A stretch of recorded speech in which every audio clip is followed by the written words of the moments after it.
Hi.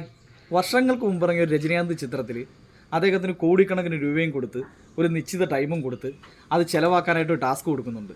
അദ്ദേഹം വളരെ ബുദ്ധിമുട്ടിയ പൈസ ആ ക്ലൈമാക്സിലൊക്കെ അത് ചിലവാക്കി തീർക്കുന്നത്. അതേ പടം ഇപ്പോൾ റിലീസായാലെന്ന് ആലോചിച്ച് നോക്കേ, അതിൻ്റെ ഒരു 10 ഇരട്ടി പണം.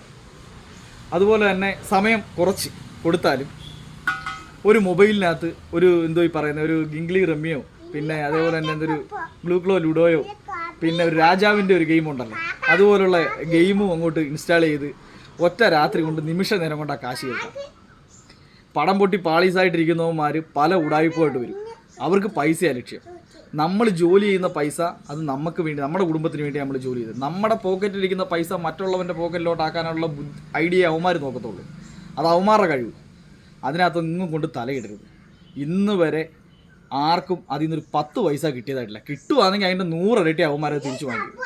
അതിനകത്ത് കളിക്കുന്നത് അവരുടെ എന്തെങ്കിലും ഒക്കെ ആയിരിക്കും കളിക്കുന്നത്. കളിക്കുന്നത് 100% അവരുടെ ആയിരിക്കും. അതുകൊണ്ട് അവരവരുടെ പൈസ അവരവർ സൂക്ഷിക്കുക.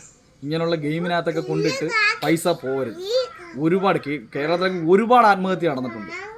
ഈ പടം പൊട്ടി പാളീസായിട്ടിരിക്കുന്ന പല ഉടായിപ്പോയിട്ടും വരും. അവന്മാരൊന്നും പറയുന്ന കേട്ട് കയ്യിലിരിക്കുന്ന കാശ് കൊണ്ട് കളയരുത്.